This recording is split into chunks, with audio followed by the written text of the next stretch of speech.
The flight crew and the passengers describe him as an unremarkable guy. He's a Caucasian male, he's got on a dark suit, black tie, carrying a briefcase. On November 24th, 1971, the night before Thanksgiving, a quiet, well-dressed man boarded a commercial airplane in Portland, Oregon. He gave his name as Dan Cooper. He ordered a bourbon and soda. He lit a cigarette. And then he calmly handed the flight attendant a note that read, "I have a bomb in my briefcase. I will use it if necessary." What followed was the only unsolved act of air piracy in United States history. A man demanded and received $200,000 in cash. He demanded parachutes, and somewhere over the dense, freezing forests of the Pacific Northwest, in the middle of the night, in a thunderstorm, he jumped out of the back of the plane. He was never seen again. No body was ever found. No definitive trace of the man was ever recovered. The FBI investigated for 45 years, their longest-running case in history, and officially closed it in 2016, unsolved. This is the story of D.B. Cooper, the only hijacker in American history who simply vanished into thin air with the money and was never caught. Section 1. The man who boarded Flight 305. It was the day before Thanksgiving, 1971. Historically, one of the busiest travel days of the year, though this particular flight was nearly empty. A man approached the Northwest Orient Airlines ticket counter at Portland International Airport. He paid $20 in cash for a one-way ticket to Seattle, Washington. He gave his name as Dan Cooper. Witnesses later described him consistently.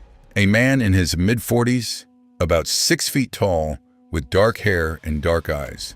He wore a dark business suit, a white shirt, a black tie with a mother-of-pearl tie clip, and a raincoat. He carried a briefcase and an attaché bag. He looked, in every way, like an ordinary businessman flying home for the holiday. He boarded Northwest Orient Flight 305, a Boeing 727, and took a seat near the back of the plane, seat 18C, in the last row. The flight had only about 36 passengers on board. He ordered a bourbon and soda from flight attendant Florence Schaffner and lit a cigarette, behaving completely normally. Shortly after takeoff, he passed Florence a folded note. She assumed, as flight attendants often did from businessmen at the time, that it was a phone number, a casual flirtation. She slipped it into her pocket without reading it. He leaned toward her and said quietly, "Miss, you'd better look at that note. I have a bomb." Section 2. The Hijacking. Florence opened the note. It read in neat handwriting, "I have a bomb in my briefcase. I will use it if necessary. I want you to sit next to me. You are being hijacked." She did exactly as instructed and sat beside him. He calmly opened his briefcase just enough for her to see the contents. A tangle of wires, a battery, and several red cylindrical sticks that appeared to be dynamite. Then he closed it. His demands were specific and oddly precise. $200,000 in negotiable American currency. He was careful to specify this exact phrasing: 4 parachutes, 2 primary, and 2 reserve, and a fuel truck standing by in Seattle to refuel the aircraft upon landing. Florence relayed the demands to the cockpit. The pilot, William Scott, informed air traffic control. Northwest Orient Airlines President Donald Neerop personally authorized the ransom payment, the equivalent of well over $1 million today, and ordered the money assembled immediately from Seattle area banks. The bills were marked with serial numbers and photographed before being loaded into a bag, a precaution that would later prove absolutely critical to the case. The plane circled above Puget Sound for nearly 2 hours while the money and parachutes were prepared on the ground. Passengers were told only that there was a minor mechanical problem. None of them knew a hijacking was unfolding just rows away. Cooper remained calm throughout, drinking his bourbon, occasionally chatting politely with Florence about the Seattle area. At 5:39 p.m., Flight 305 landed at Seattle-Tacoma Airport.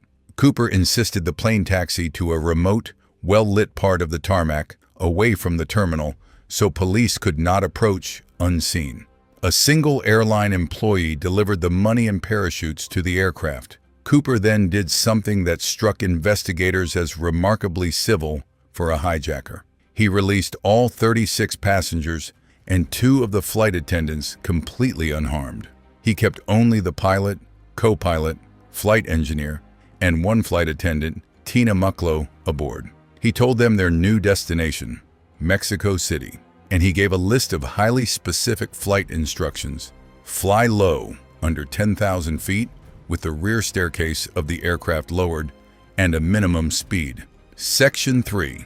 The jump at 7:40 p.m., the Boeing 727 took off again from Seattle, now bound for Mexico City with a planned refueling stop in Reno, Nevada. The night was dark, cold, and filled with a violent rainstorm. Cooper instructed the remaining crew to stay in the cockpit and not come out for any reason. He asked Tina Mucklow, the last flight attendant remaining with him, how to operate the aft stairway, the staircase built into the tail of the Boeing 727 that could be lowered mid-flight. She explained the mechanism. He then told her to go to the cockpit and not come back. She did. At approximately 8 p.m., a warning light illuminated in the cockpit, indicating that the aft stairway had been opened mid-flight. The crew, following his explicit instructions, did not investigate. The plane continued through the storm. At 8:13 p.m., the crew felt a sudden, sharp change in air pressure and a noticeable bump in the aircraft, consistent with a person jumping from the rear stairway. When the plane landed safely in Reno a short time later, the cockpit crew cautiously made their way back. The cabin was empty. Dan Cooper was gone. He had jumped from the aircraft somewhere over the dense forests of southwestern Washington state in pitch darkness, in a thunderstorm, at an altitude of around 10,000 feet, wearing only a business suit, a raincoat, and a parachute, with $200,000 in cash strapped to his body. He left behind his black tie, his tie clip, and 8 cigarette butts. He took everything else with him. No one has ever confirmed seeing him again. Section 4. The largest manhunt in FBI history. The FBI launched what would become known internally as NORJAC, short for Northwest Hijacking, one of the longest and most exhaustive investigations in the Bureau's history. Investigators calculated the most probable drop zone based on the plane's speed, altitude, and flight path. A rugged, heavily forested, mountainous area near Ariel, Washington, close to the Lewis River. Hundreds of FBI agents, military personnel, and local volunteers searched the area on foot, by helicopter, and later by tracking dogs. They searched for weeks. They found nothing. No parachute, no briefcase, no bomb components, no money, no body, nothing. The terrain made the search incredibly difficult. Dense, old-growth forest, steep ravines, freezing temperatures, and in the years following, speculation grew that Cooper may not have survived the jump at all. Experts pointed out that he jumped at night, in a storm, into unfamiliar wilderness, wearing inadequate clothing and using a parachute that was not configured for a free-fall jump of this kind. One of the 4 parachutes provided was notably a non-functional training parachute, sewn shut for classroom demonstration purposes. If Cooper had grabbed that one by mistake, his fate would have been sealed instantly. In the years that followed, the FBI interviewed and investigated literally hundreds of suspects. Composite sketches were circulated nationwide. The case became a sensation, and oddly, something of a folk legend. Cooper, despite committing a serious federal crime and endangering dozens of lives, became something close to a folk hero in parts of the Pacific Northwest. The town of Ariel, Washington, still holds an annual D.B. Cooper Days celebration to this day. And then, in 1980, came the single biggest break in the entire case. Section 5, The Money Resurfaces. On February 10, 1980, an 8-year-old boy named Brian Ingram was on a family picnic along the banks of the Columbia River near Vancouver, Washington, roughly 20 miles from the calculated drop zone. While raking the sandy riverbank, he uncovered 3 decaying, partially disintegrated bundles of cash and still held together by rubber bands. FBI forensic teams confirmed the bills were genuine, and the serial numbers matched exactly with the ransom money given to Cooper nearly 9 years earlier. It was the only physical trace of the ransom ever found. This discovery reignited the case and produced new theories. Some experts argued the location of the money, found along a riverbank, weathered by years of water exposure, suggested Cooper had not survived the jump, and that his body, or his remains, had been carried downstream by the Columbia River system over the years, eventually depositing the cash separately from his remains. Other investigators disagreed, arguing the money could have been buried or hidden by Cooper himself near the river, separate from wherever he ultimately ended up, alive or dead. The discovery answered one question and raised a dozen new ones. It proved Cooper truly had jumped with the real money, but it brought investigators no closer to learning his identity or his fate. Section 6. The Suspects. Over the decades, the FBI formally investigated more than 800 suspects. A handful rose to prominence in public theories. Richard Floyd McCoy Jr. carried out a strikingly similar hijacking just 5 months after Cooper's, demanding cash and parachutes and jumping from a plane. He was caught, convicted, and later killed in a shootout after escaping prison.